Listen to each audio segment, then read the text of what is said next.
Greetings, brand new investigators, and welcome to the wonderful world of campaign play, one of the main attractions to Arkham Horror the card game. The core box came with a mini campaign with 3 linked scenarios telling a 3-chapter story you progress through in sequence. Everything you needed was right there in one box and ready to go. If you want to keep this convenience, then check out the standalone packs that have 1 to 3 linked adventures entirely self-contained in a single product. If you want something longer, things now get a little more complicated, as every future campaign consists of 8 scenarios spread over 8 differently packaged products, the first 7 of which are mandatory to get the complete story, and the last is optional. Don't panic there, friend, every campaign follows exactly the same model and it is really easy to pick up. A new cycle will begin with a deluxe box which contains 5 or more new investigators, with at least 1 for each class, just like the core box. And they're easy to miss mini cards in a Ziploc bag. There are also new player cards, usually 4 per class, and maybe some neutrals. Unlike the core box, these player cards come with a full playset, meaning 2 or more copies of each, so you should never need to buy more than 1 of any campaign product to fully equip 1 investigator.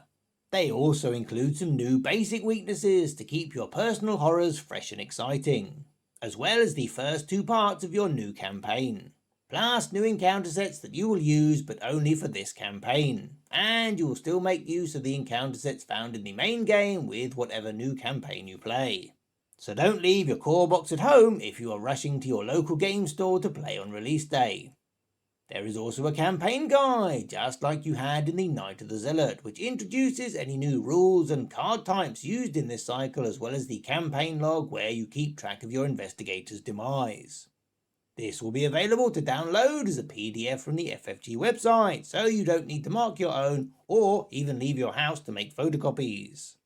The box it comes in is designed to look pretty on a store shelf and not be durable or practical for storage, so you might just want to pop it in the recycling. We will get to how FFG rectifies this problem a bit later. If you want to know literally everything there is to know about deluxe boxes, then check out our Circle Undone video, which has a real deep dive into the format but is still spoiler free. The story continues in the second type of campaign product, the Mythos Pack. Each of these 6 items contains a single scenario and approximately 2 new player cards per class, with the occasional neutral, as always with the maximum number of copies for a single investigator. Every cycle is linked together with a common colour appearing on all the products to help identify them as a set, although as most are dark colours, if you are colourblind or in dim lighting it really doesn't help you tell them apart. None of them have the campaign name on the front either, which is most unhelpful. You need to flip them over or hope the online seller you are purchasing from includes that information. The text is unhelpfully small, making purchasers work much harder than they should. It wasn't until the Innsmouth cycle that FFG made a conscious effort to make things clearer, with the text, numeral and expansion symbol for that campaign now much larger. If in any doubt, the FFG website has them all grouped together for easy reference, and so should your local distributor. Under the flap of each Mythos pack is the rules sheet that deals with the setup instructions, special rules, story text, narrative and endgame resolutions, so don't throw it away. This used to be a compact single sheet, but as the game grows in age and complexity, these are now double sheets. If you want to know literally everything there is to know about Mythos packs, then check out our Search for Kadath episode, where we answer questions no one would ever think of asking. So far, there are always 8 parts to a campaign, and you should think of them as chapters of a book or episodes of a TV series, in that you need to experience them in sequence and as a whole in order to get the complete picture. Even more so, the resolution of a scenario may tell you to add tokens to the Chaos Bag, weaknesses or story assets to a player's deck, or vital information to the campaign log. So you can't just skip one part and come back to it later. But you can actually play any scenario as a one-shot standalone adventure. In fact, many people play the Depths of Yoth pack at conventions as a competitive challenge to see how far they can progress into those depths. Likewise, you can also insert some of the dedicated standalone products in between your campaign scenarios as kind of a side quest, if you wanted to stop at a hotel before taking the train away from the horrors of that museum. There is an XP cost to do this, however. If you want to know literally everything there is to know about standalone mode or campaign play, check out our tutorials number 14 and 15. In terms of investigators and player cards, you are totally free to use any character or player card in any campaign, regardless of where it came from.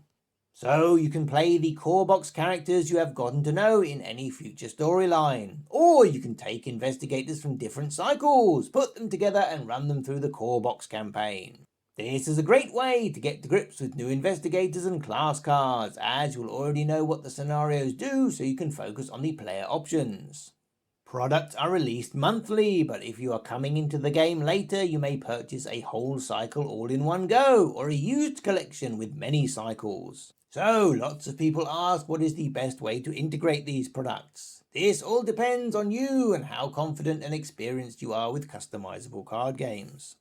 Opening up everything and having several hundred cards to choose from before you have played your first game is really intimidating.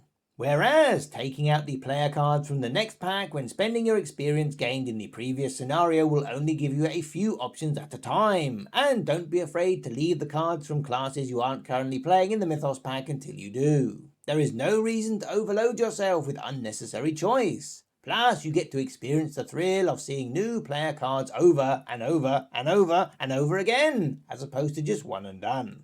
One thing to remember, newbies, is that some cards with player backs are story assets and not for deck building. These will have the encounter set symbol on them, just like Lita Chandler did, and so can only be gained during play of that scenario.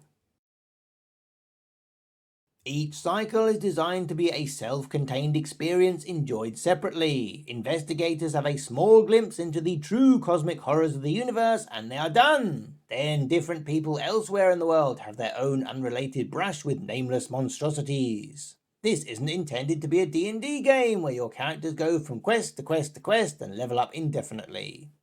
Every campaign is balanced to be fun and manageable for just a lone investigator with 0 level cards. If you turn up with a party of 4 with 60 XP worth of upgrades in each deck, you will find the content much too easy. But the designers have said if you want to try this as a novelty, you can. Who doesn't want to escort Lita through everything ever printed? Just keep all the trauma and weaknesses you have gained. Full details are in the FAQ you can download from the FFG website.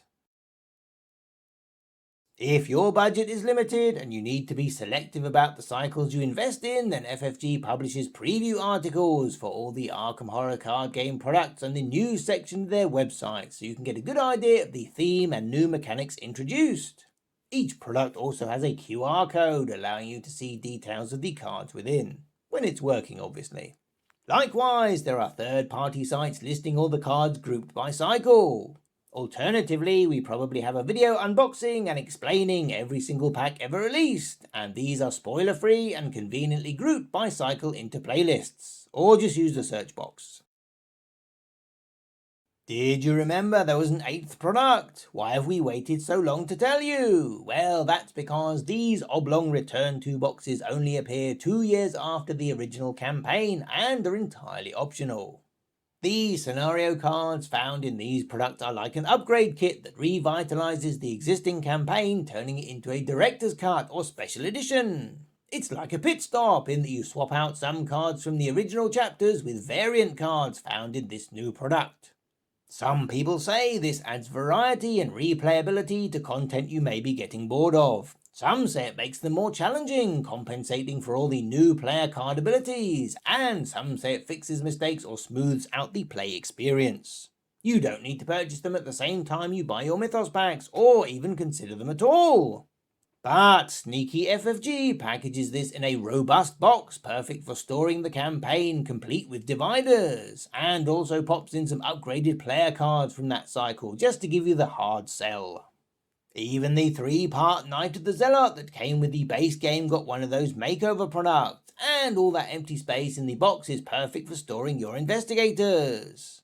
About this time, FFG will also have updated the campaign guide for this cycle on their website to incorporate all the individual rule sheets from the Mythos packs, so you have everything in one place. Really handy if you have a tablet you can use while gaming. If you want a closer look at any return to product, we have covered them all, so pick one and dive in. As mentioned, each campaign is a separate and related storyline, so you can play them in any order you like or miss out those whose themes and mechanics don't appeal to you. However, we always recommend picking them up in release order. Handily, this order is listed on the various official websites. This is because the increase in difficulty and complexity slowly increases as each new product releases. The Dunwich Legacy has many great cards designed to plug the gaps in the existing cards found in the core box, and are very distinct because the card pool at the time was so small. 4 years later, in order to keep innovating, the designers had to invent new types of cards, or tokens, or slots to avoid remaking the existing content. But the beauty of this game is, unlike a competitive LCG, you don't need to purchase everything. If some items are on sale or out of stock, then feel free to buy in the order that most suits you. Speaking of out of stock, the information we have is the English language version of these products are all printed twice per year, 6 months apart, scheduled way in advance. So, yes, they will fall out of stock. The good news is that everything is printed together, so should all replenish at once depending on when different shipping containers arrive in different countries. Don't panic, just play something else in the meantime.